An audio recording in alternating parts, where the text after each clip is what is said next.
you could play on the psychology of somebody. Like, I had 2 fights back to back. One was Marcus Davis, and he was very much invested in his Irish heritage. I knew that if I would start to poke at that, it would upset him and I would get a rise out of him, and I did. And I got him in such an emotional state that he was reckless. Did you play into like the pre-fight, like getting into someone's head? You know, for me, one that stands out is Conor and Aldo. You know, that fight. Is that a similar kind of thing, or would you think that was luck based, or is that? No, that was perfectly set up by Conor. That was, I mean, he was one of the best at it. You know, and that was a good example of how you can play on the psychology of somebody. And you know, the benefit as well of fighting at the level that Conor was at, he could get information on Aldo, on his tells, so he could set him up for a knockout shot. Whereas if I'm showing up to a sports hall and fighting whoever shows up, I might need to spend the first round getting that read off them, right? I might not have the time to invest the time into a psychological game. Or I might be up against someone that just it's not gonna work on, right? Like, I had 2 fights back to back. One was Marcus Davis, and he was a very emotional guy. Still is a very emotional guy. Nothing against him, never did. But I knew that I could get under his skin. And I knew there would be a benefit to getting under his skin, partly because he didn't need to fight me because he was higher up in the rankings. And you know, partly because I knew that fighting him was going to be an opportunity at like a much bigger stage in my career. Like, I was fighting decent guys, but like, I made my UFC debut against Akihiro Gono, who was way better than people knew. So I didn't get the credit for beating him, even though he was a real tough Japanese veteran. You know, and then the next guy was a massive puncher, but I knocked him out in just over a minute. So I didn't, like, that didn't really resonate too much. And I kind of knew that Marcus Davis, he was putting a lot of people away with big power, and I thought he would be a good target. But I also recognized he was very, very emotional. And he was very much invested in his Irish heritage, even though he was born in the US, and, you know, he was the Irish hand grenade, and, you know, like, everything about him was, he wore a kilt, and like, I mean, he went all the way down that route of like linking himself to Ireland. And this was way before McGregor or anything like this, you know, so a lot of the Irish fans loved him as well. But I just started to poke fun at that a little bit because I knew it would upset him. Not that kid, I don't care. He can say wherever he wants he's from. But I knew that if I would start to poke at that, it would upset him and I would get a rise out of him, and I did. And he hated me, still hates me. Like, I had T-shirts made that say "I hate Dan Hardy" on them, and gave them out at the weigh-ins because that was his line. Like, he said in the countdown show, he had this whole skit at the start, and it was all dark and dramatic, and he's like, you know, when I was a little kid, I would say I hate this and I hate that. And my mother would say, Marcus, you don't hate that unless you think about how much you dislike it a little bit every day. And then he paused and he goes, I hate Dan Hardy.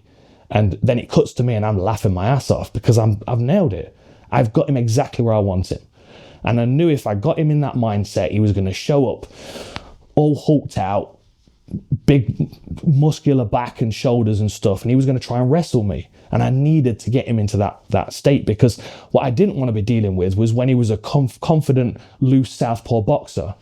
And when he was confident he was going to knock somebody out, he would come in looking very, very different. But if he was coming in against a good striker who was confident, he would grapple with them. And I wanted to force him into that mindset. So I picked on him and I teased him.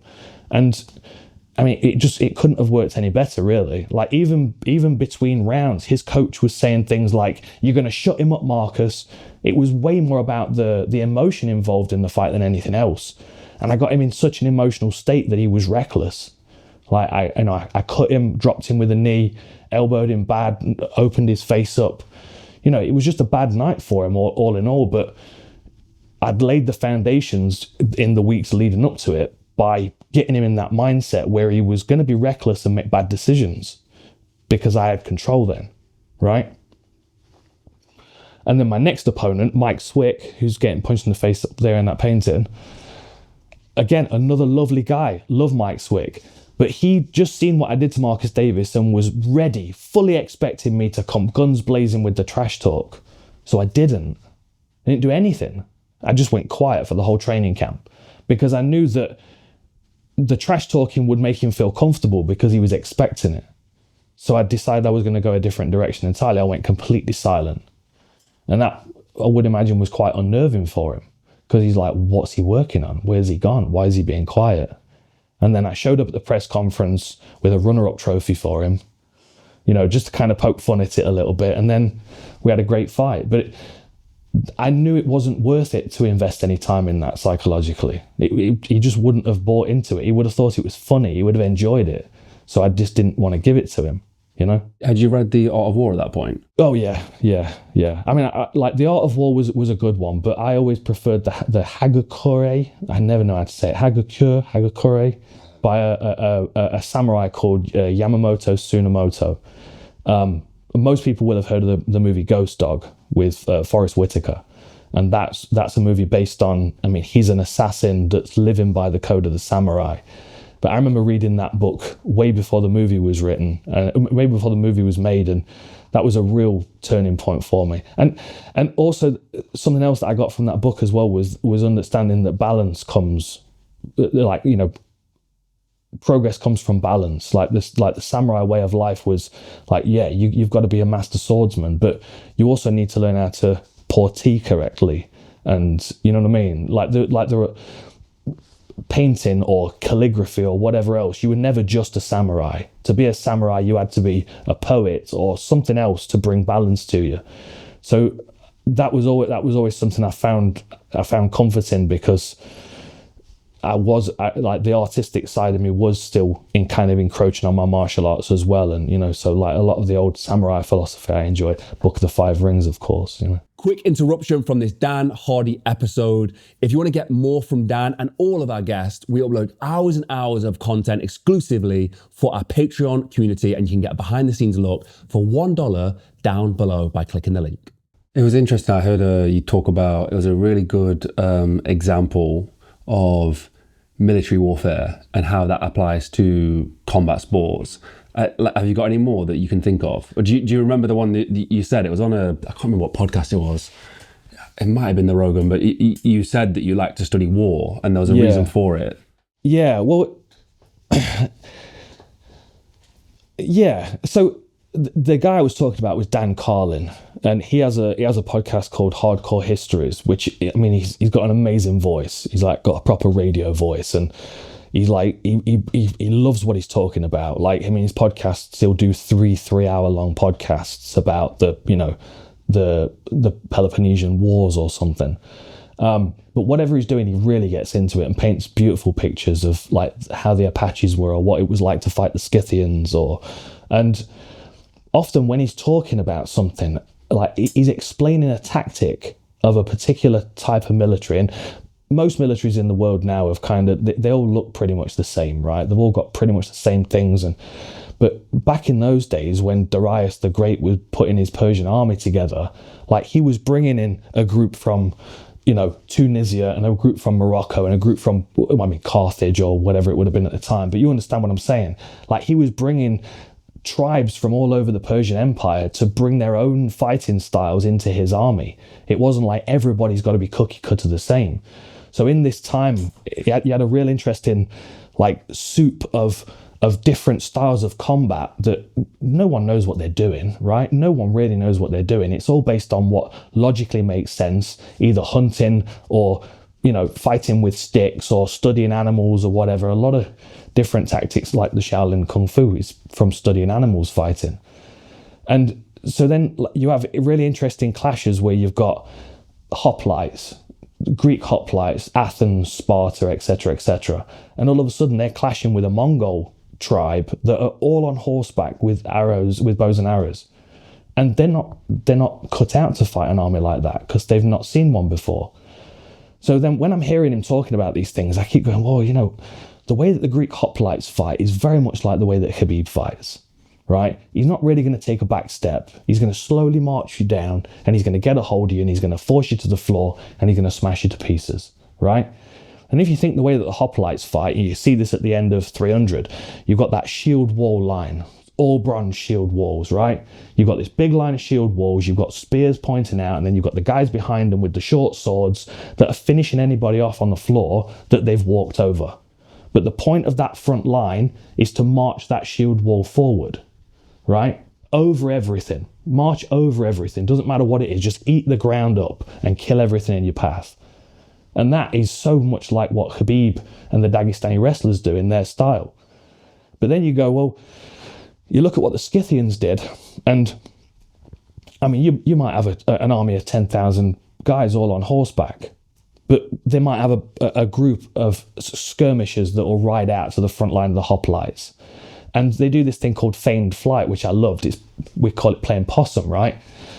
I can give you examples in MMA where people have done this. Fabricio Verdum did this against Mark Hunt, where these Scythians, 20 or 30 of them on horseback, would charge at the front line of the hoplites, and they'd pelt them with rocks and arrows and stuff, and then they'd pretend that, oh, damn, we can't deal with these guys, we're going to run away.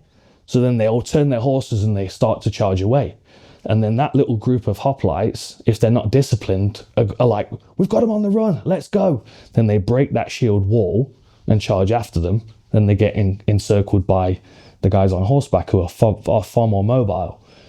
And that is counter-striking, right? That is, you skirmish a little bit, you get someone to attack, and then you catch them with the counter, right? I throw my jab out there to get you to counter it, and then I counter your counter, right? I get you to step on that lead leg, and I'm going to hack that lead leg as you step onto it. Or, to take it even further, going back to my Dwayne Ludwig fight, if I'd have had the foresight to really control the situation all the way through, I could have let him tag me on the chin and pretend to be really hurt, feigned flight, then he comes at me and I crack him as he runs in.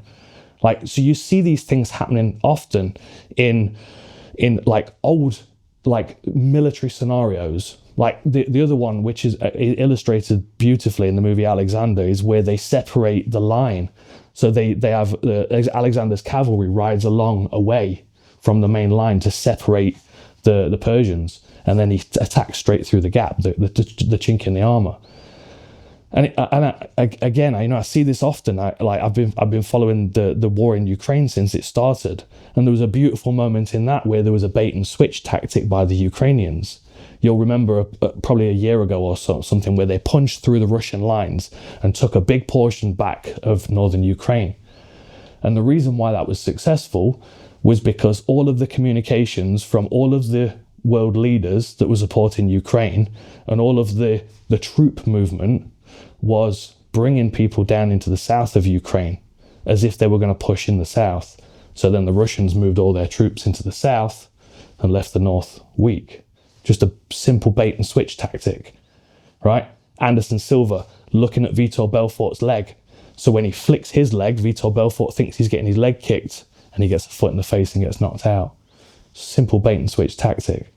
It just repeats itself over and over again, but on a grand scale with 100,000 people on a front line, or with two guys in an octagon in the O2 Arena.